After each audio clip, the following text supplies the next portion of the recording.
What's going on, guys? So in this video I wanted to show you guys the micro iron that I had used a couple weeks back.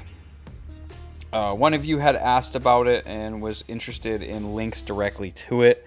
I'll put a link in the description below for it, but I wanted to show you kind of a closer look at it, and just give you my opinions on it and whether or not I think you need it or not.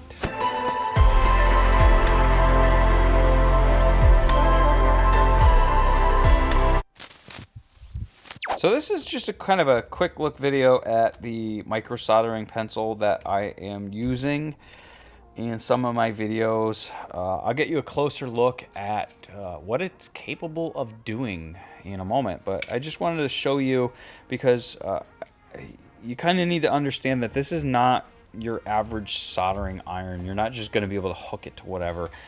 This actually goes to two specific units, and I'm going to take you down and go handheld to show you just kind of my setup. So here's a look at what I'm using. This is the Hakko FX-951. It's an ESD safe soldering iron, and as you can see, the soldering iron just kind of pulls out of here, and it's got this is a pin connector here. I don't know what this is called, but anyway, this is your normal iron or your normal pencil, and I'll put that there. I'll give you a side-by-side comparison, but a very good iron. I've got kind of an introduction video to it. I'll put the link down below, but it's been great for me. I love this soldering iron. This has brought soldering to a whole new level for me.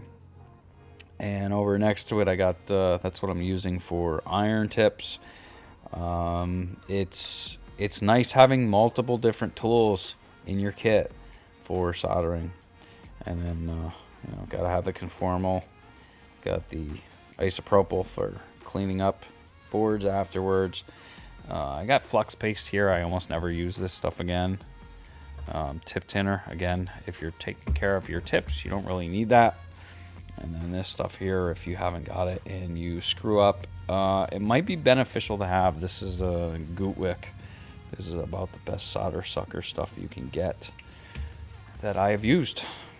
And then there's our new VTX fan, and there's my scale for measuring components, weights.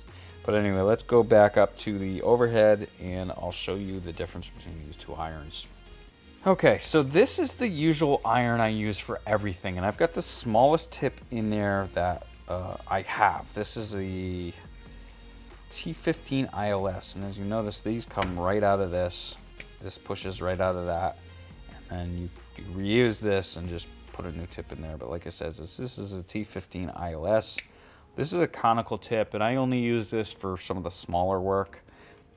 Typically, I'll use something else like this guy here. This is the T15 D12, and that means it's a 1.2 millimeter chisel tip, and this guy is a workhorse. And then I've got tips as big as this. This is a T15 D32. This is a 3.2 millimeter chisel tip, and as you can see, it's got a nice dome-shaped tip, and this thing holds a lot of heat. This is for really large gauge wire. But anyway, enough about that. That's outside of the scope of this video. So again, this is the size of the normal iron or pencil that I use, and this is the micro iron next to it. Now the micro iron is for really small soldering, and if I can, I'll tell you what, let's go even closer. So now that we're really close, here's a difference in tips. And again, this is like my small tip iron. This is my basic work, and as you can see, I bent it. And here's the these are the micro JST 2.0. So just to give you an idea of how well this lens is letting you see. Now, if I use my normal iron, and let me bring you close here. So these are the motor pads. As you can see, I can get up nice and close, and you know, I'm only using half the tip of the iron here. I'd be hard pressed to solder something like this. I mean, I guess I could probably do it. But this is where this thing shines. This is the micro iron. And if I bring this in here, look at that. You're utilizing almost the whole tip, and you got that pad coated. And we come over here to the MPU. You can solder each individual pin with ease. I mean, even down to, and I'm sorry, like this needs to be microscope work. If I can get in there close. If I had a microscope, this is, I could probably get a smaller tip than this, but I can probably solder these guys with ease. And we would need ultra small solder for that stuff, but as you can see, this is as flight controllers and components get smaller and smaller, you can see where something like this is going to come in handy. And as you can see, the tip, you can see like the black section of it, and then the silver tip. The silver tip is the part that gets hot. But as components get smaller and smaller, this little guy is going to be very helpful. Very helpful. And I'll do a little comparison tip to tip here. So as you can see, there's a significant difference in tip size there. Let me grab another tip to show the tips. Yeah, so I can't even really point. So as you can see, the heat section here is from here to here, whereas this one, it's only from here to here. Yeah, so anyway, as you can see, there's definitely a size difference between these two. And there's smaller tips than this. I just grabbed like the most generic one that I figured would work for what we do here on this channel. So there's that. And then the only thing that I don't like about this iron in comparison to the other one is this is how the tip comes out. So if this is hot, you can't really pull this out without burning yourself. But this guy just kind of fits in. There's kind of a flat section here, right there. And then that coincides with this bottom flat section there. And this just slides right in. And we spin it so the flat sections coincide, and push it in just like that. So they are quick change, just good luck doing it when it's hot. And if I compared that with this guy, this is easy. You just got these two little pins here, and you can push these, and this whole thing comes right out. And you can do this when it's hot because you're holding the handhold. And you can put it up in that little jar that I showed you earlier and just grab a new one and pop it in and turn your iron back on and just continue on soldering.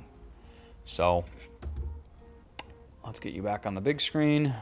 That's just a quick look at the iron I was using in that video a couple of weeks ago.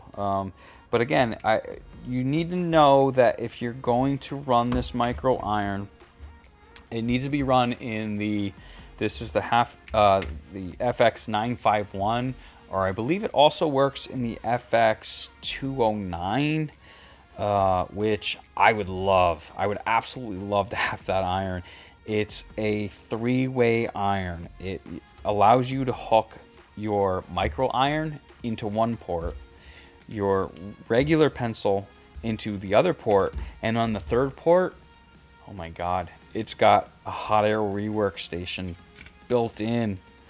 I would love that. I absolutely love that. The amount of work that I can get done with that is only like a little bit more than I'm already doing, but it would be cool to have, and it would keep me from burning up stuff like this.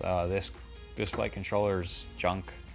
If I had a hot air rework station, I could have heated this board up, and then I could have removed the pin headers without frying a component. And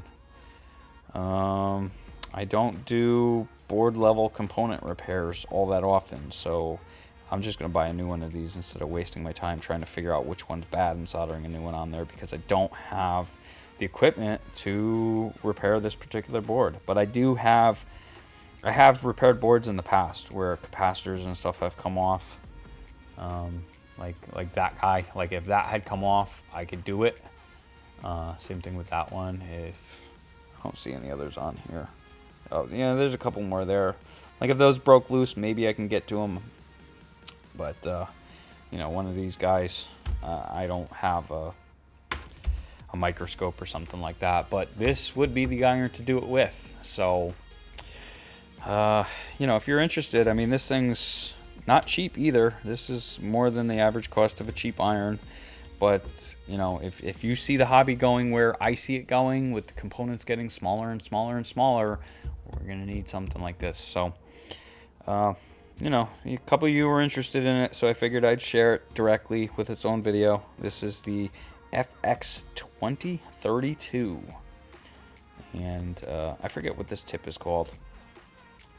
But I linked it in one of the other videos. I can link it below here too. So if you're interested, I'll link whoever I know at the time who has the smallest price. I don't have a affiliate links going currently. So